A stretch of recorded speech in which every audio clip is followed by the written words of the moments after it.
is the Tata Punch.EV. Oh wait, this is actually the Tata Nexon.EV. No, not really. This is actually the Tata Curvv.EV. Sorry for the confusion, but all the three cars look awfully similar from the front. I'm not really a fan of family design. But here's how to identify this car as a Curvv EV and not as a Punch EV or a Nexon EV from the front end. It can't be the Nexon because it has the charging flap right here at the front, which I can manually open and it will automatically shut because the car is on at the moment. Meanwhile, in the Punch EV, you press a button and it opens, but because there have been glitches while it is opening and closing on its own, which you can see right now, they decided to just make it manual, but it has that electric function of also shutting on its own.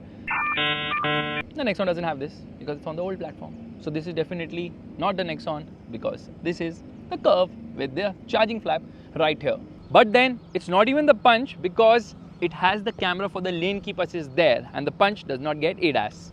And from the side, you definitely know that this is a jacked up Tigor. Oh, just kidding. This is basically the Curvv, which is a SUV coupe sloping roofline, which kind of reminds you of the Tigor to a certain extent. But this is actually 316 mm longer than the Nexon because the Nexon is sub 4 meter and this is slightly more than 4.3 meters in terms of length. But wait. What is the point of being 316 mm longer than the Nexon EV when the wheelbase has increased just by 62 mm when compared to the Nexon? Where did that 254 mm vanish? Well, it seems that most of the added length has gone somewhere here to make this car what Tata Motors claims is an SUV coupe. But most of us are going to end up driving this car in the city and you need the best tires for adventure in the urban jungle. Enter the Apollo Aptera Cross tires, class-leading tires for compact SUVs as these tires offer the best-in-class mileage and durability. The Apollo Aptera Cross tires ensure that your car has a great balance of ride comfort, handling and braking performance. They also have a higher puncture resistance. Check the link in the description to know more. Coming back to the Curvv, the most distinct aspect of this car is the rear end. It's ready for the booty call. What the hell happened to you, man? Yes. The design is actually quite striking, but it is polarizing. You love it or you hate it. There is no middle ground. Like Cersei said, the thing is Tata Motors is late to this segment and they thought, if you're entering this segment so late, let's do it with a bang. Let's do it with something very different and unique. And that's when the SUV coupe was born. SUV with front wheel drive? What is that? Even this is almost identical to the Nexon. Tata Motors has also taken the opportunity to cut costs here. The Nexon gets a rear wiper washer, which is hidden. This car also has a rear wiper washer, which is more than hidden because it's completely missing here. Tata Motors thought that we don't need a rear wiper washer. We'll save some money here and just tell people that because this has a sloping roofline, water will automatically get pushed out. That's just lazy writing. But don't worry, I have your back. I have a very nice solution to the lack of a rear wiper here. Take your right hand, put it like this and swing it. Now this one is the most cost-effective way of having a rear wiper. Oh, that is the rear washer. Another area of difference with the Nexon EV are the tires. This car is running on big 18-inch wheels, although the tire size is the same, 215. However, the profile is lower. So 215, 55, 18 here. Meanwhile, the Nexon EV runs on 215, 60, 16s. And unlike the Nexon, which gets conventional door handles, this car gets flush door handles for better aerodynamic efficiency. You just have to push them like this to open it, and it also gets a light here. In fact, it gets a light on all the door handles. Another feature in the Curvv EV which is missing in the Nexon EV is this 11.6 litre front storage. And guess what is this? Well, this feature is known as AVAS, which stands for Acoustic Vehicle Alert System, which basically warns the pedestrians till up to 20 km/h of speed. Maybe in the future, you can also use this speaker to play music and annoy everybody around you. Listen to it, okay?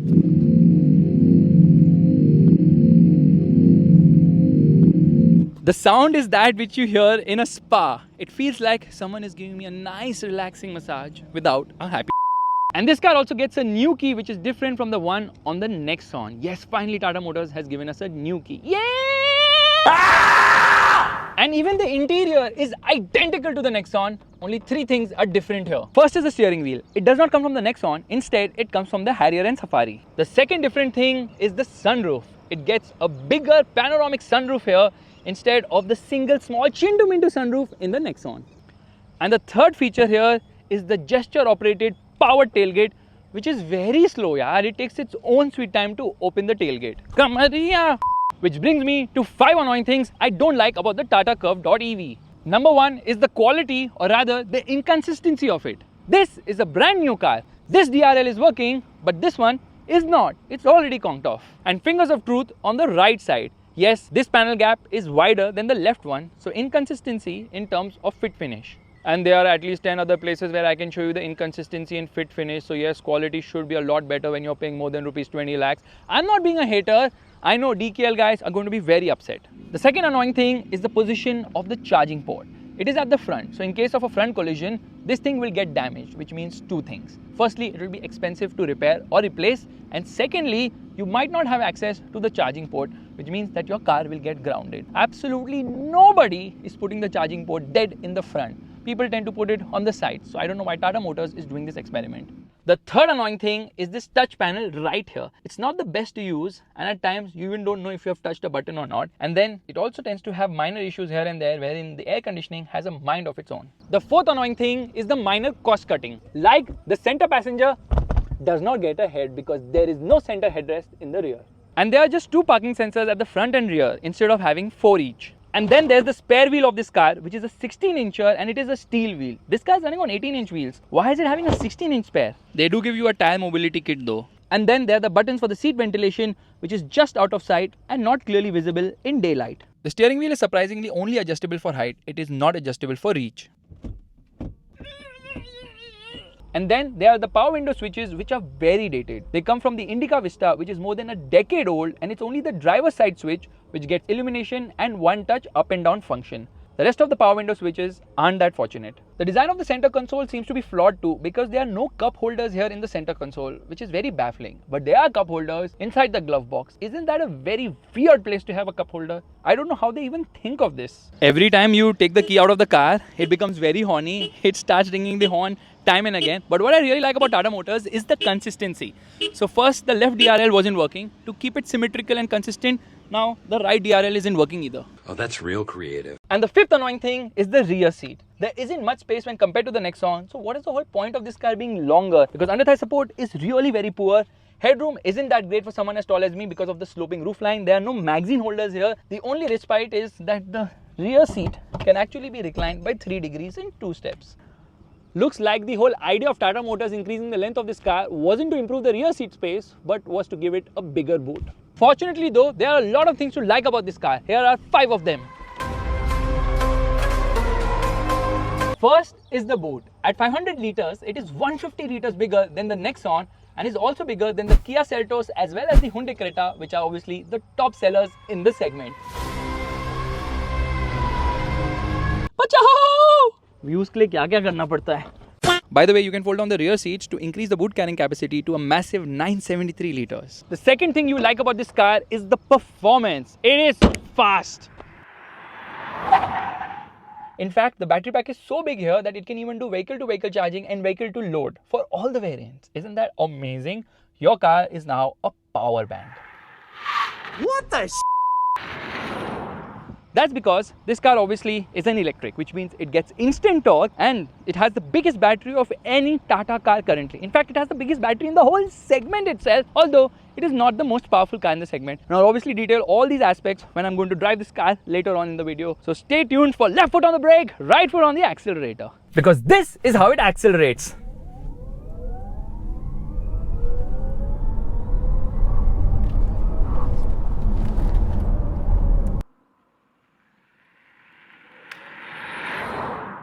The third thing you will really like about the Curvv is the ride and handling balance. This car is dynamically rich. In spite of running on 18-inch wheels, which are obviously massive, this car still has a good ride quality.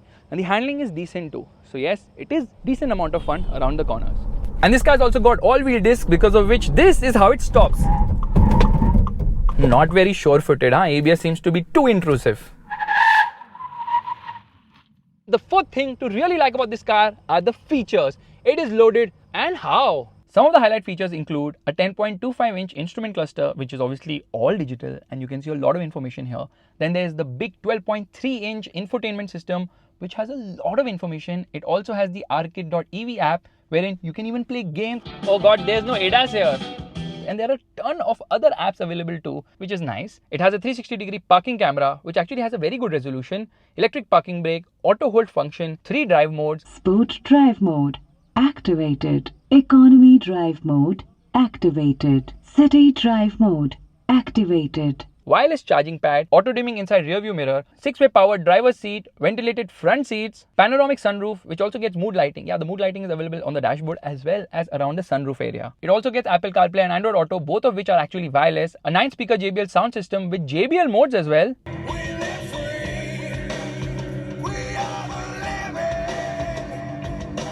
Tire pressure monitoring system, steering mounted controls both for the audio as well as for the ADAS features. It also gets leather seats, which is not that eco-friendly for an electric car. Fast charging USB-C ports both at the front as well as the rear, and then there are the lights which have multiple functions. It has the welcome animation as well as the goodbye animation both at the front as well as the rear. It gets sequential indicators and the massive light bar at the front, which people call as a tube light for Korean cars, that also functions as a charging indicator. Isn't that very nice? One feature which is very unique to Tata cars is express cooling. Express cooling is on. It turns on the AC at full blast and it even rolls down the driver's side power window to make sure that hot air just escapes the car. Now, isn't that awesome? By the way, Tata Motors has also updated the IRA connected car app, wherein you can also see the best routes and also the recommended charging stops. In terms of safety, this car gets ADAS level 2 with a ton of features, but my personal favorite is the blind view monitor whenever you give an indicator. By the way, this car also gets 6 airbags as standard. There are also 35 storage spaces inside this car. Some interesting storage spaces include umbrella holders in the front doors and a massive glove box which has got 2 shelves, a pen holder, cup holders, I don't know why they're there, and it even has an Easter egg right here. Another weird storage space is right here. There are actually 2 of these in the boot so you can hide your drugs. Stop saying that. I mean paracetamol, guys, not weed. And the 5th thing you will really like about the Tata Curvv EV is the pricing.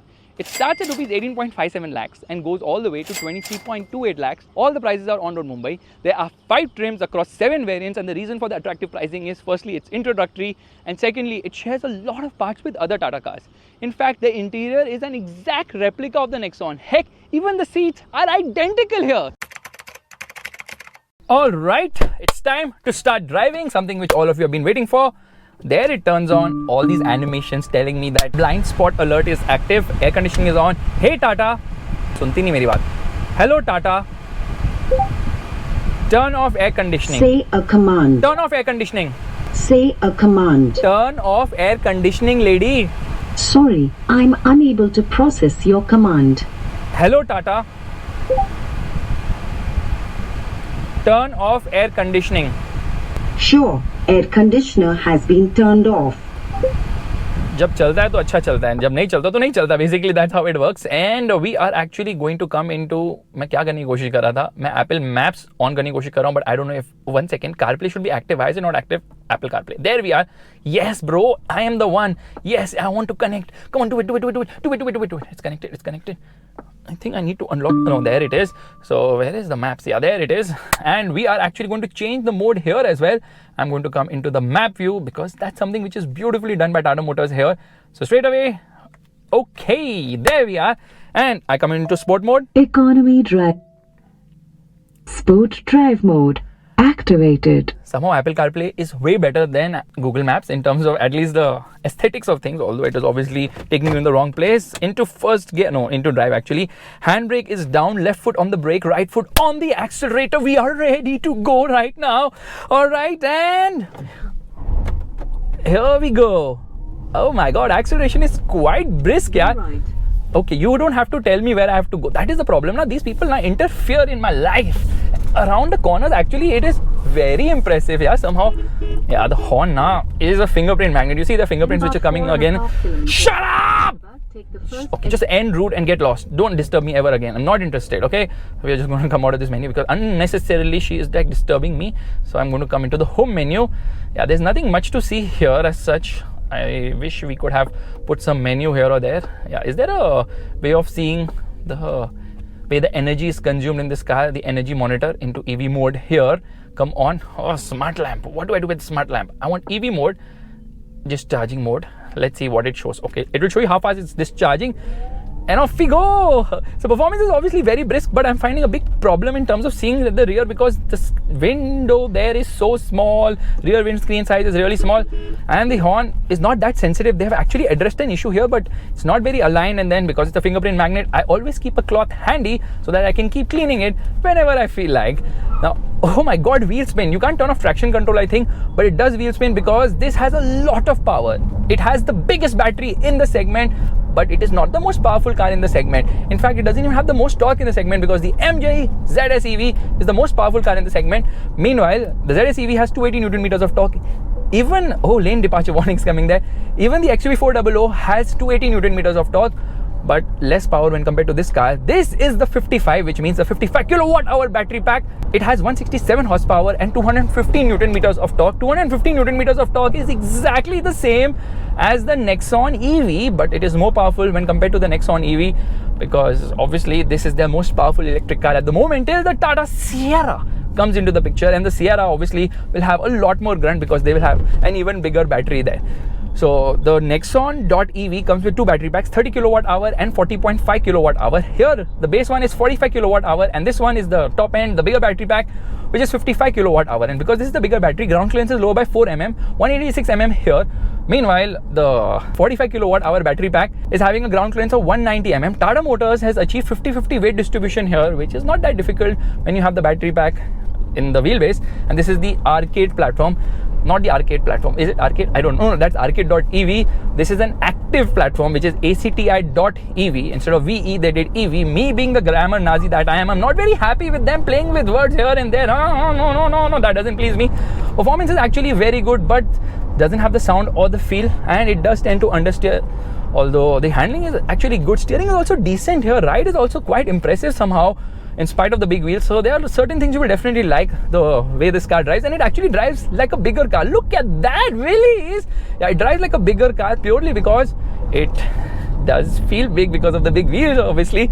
So let's quickly talk about the numbers. 167 horsepower and 215 Newton meters of torque here. 0 to 100 kilometers per hour in 8.6 seconds for this car, which is decently quick if you ask me. And the top speed I think is limited to 160 kilometers per hour. With EVs, that is a bit of a concern. My dinner is roaming on the road. Please move aside. Let me go. Coming to the 45 kilowatt hour battery pack, that has 150 horsepower and 215 Newton meters of torque. It goes from 0 to 100 kilometers per hour in 9 seconds, and I think has a top speed of 160 kilometers per hour. The claim range here is 585 kilometers, which is a lot, but in the real world, expect somewhere between 400 to 450 kilometers. In fact, when I turned on the car in the morning with almost 100% battery, it was showing me 440 kilometers range. So obviously the range varies depending on which mode you're driving. You turn on the AC, range depletes. You get into the sportier drive mode, range depletes. So there's Eco, there's City, and there is Sport. Obviously, Sport gives you the best performance. Eco is Thakela, and City is like the midway right there. Obviously, you get the instant surge and the traction control light blinking all the time. The steering does have weight here. Car feels very sure-footed to drive. It's not very fun because of the lack of sound, but as EVs go, this is actually quite impressive.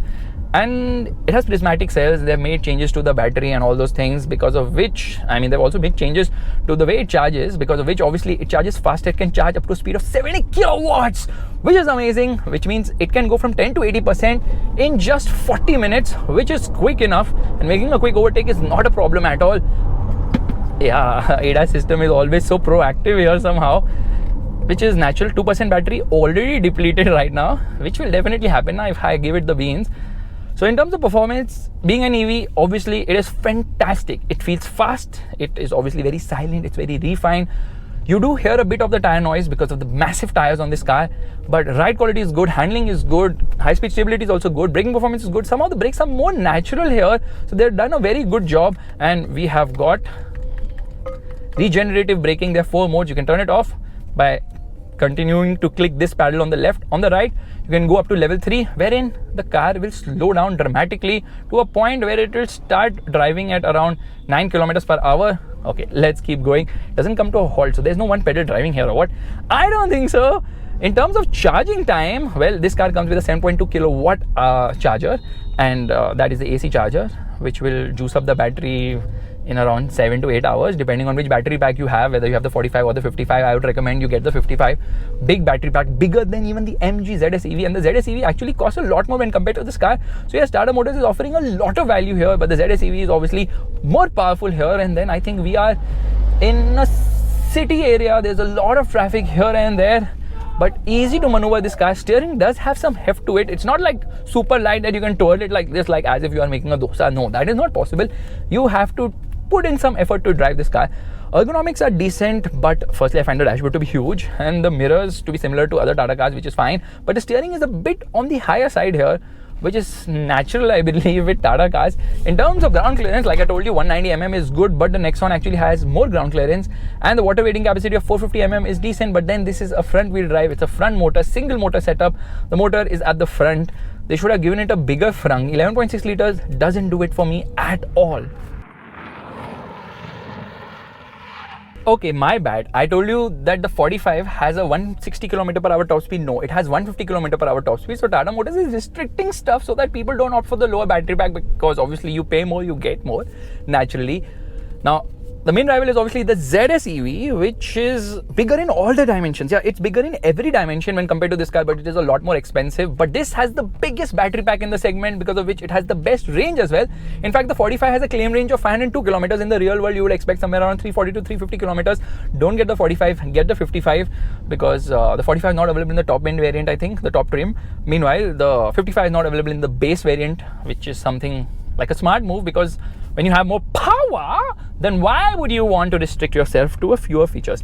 In terms of charging time, this car can add up to 150 kilometers of range in just 15 minutes with a 70 kilowatt DC fast charger, obviously, and using the 7.2 kilowatt AC charger, which is available with this car. It will charge in 7.9 hours for the 55 and 6.5 hours for the 45. Meanwhile, if you use the regular 15 amp socket at home, that's like 20 hours plus. It is so embarrassing to even tell you the time that I don't even remember it, but that's something with every possible electric car, because obviously that's a very smallish charger. Left or right? Where do we go? Let's go left. We go left to always be right. Okay, so the thing is that there is this sound and whine which comes from the motor. Yeah, this sound and whine definitely comes from the motor when you accelerate. So that's a typical motor whine. So it's not very smooth in that regard. And for Tata Motors right now, EV is like the center point, and that's the reason they're focusing a lot on EV. So EV has come first, and then there will obviously be the petrol, which are, I mean, there will be 2 turbo petrol engines. There will be the diesel as well with a dual clutch automatic gearbox, 117 horsepower, 260 Newton meters for the diesel, obviously. Meanwhile, the petrol is going to be 120 horsepower, 170 Newton meters for the current petrol, and the new direct injection petrol, that one is going to have 125 PS of power, only 5 PS increase, and 225 Newton meters of torque. So definitely that is something to look forward to. But just get the diesel, because the diesel is a diesel.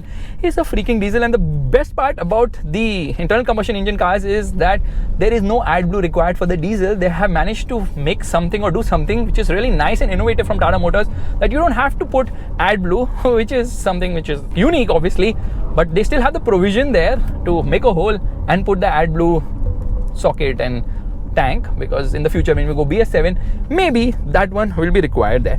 In terms of warranty, this car comes with a 3 years 1.25 lakh kilometer warranty for the vehicle. Meanwhile, the warranty for the battery is obviously 8 years 1.6 lakh kilometer. Excuse me, how can I cross you? I think I'll have to turn around to do that. Yeah, animals ain't moving for anybody. That is something you would definitely expect right now. But as I see it, Tata Motors has taken a big risk here, because this car definitely is unique.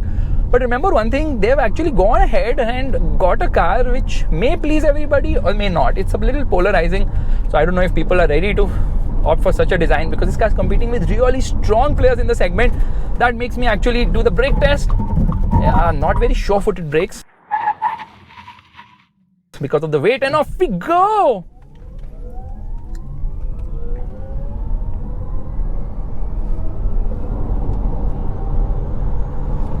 That's 0 to 99 kilometers per hour. We didn't reach 100 because of the animals coming ahead. So I just had to lift off the accelerator. And with regen, well, I can just lift off the accelerator and not apply the brakes at all. I don't need to do it, because the car will automatically slow down very nicely. And then it will start cruising at approximately 8-9 kilometers per hour. Okay, now it's slowing down further. It's come to 7 kilometers per hour. Maybe the brakes are a little bit more aggressive here. So we're just going to come to a halt. And off we go. Lot of wheel spin, yeah, too much wheel spin, and oh my god, more wheel spin, because traction control light is continuously blinking. You cannot turn off traction control, and there we reach 100 and it started to rain all of a sudden. So guys, this is my video of the Tata Curvv. I hope you liked the format of this video. If you did, please leave a like here. Let me know in the comments what you think about this car, and don't forget to check out Apollo tires, because they make amazing tires for cars like this. And obviously let me know what should I do with the Curvv petrol diesel, which I'm going to be driving soon, because they are the same car essentially ना. कुछ अलग content बनाना पड़ेगा ना, otherwise आप लोग खुश नहीं होते. Bye bye.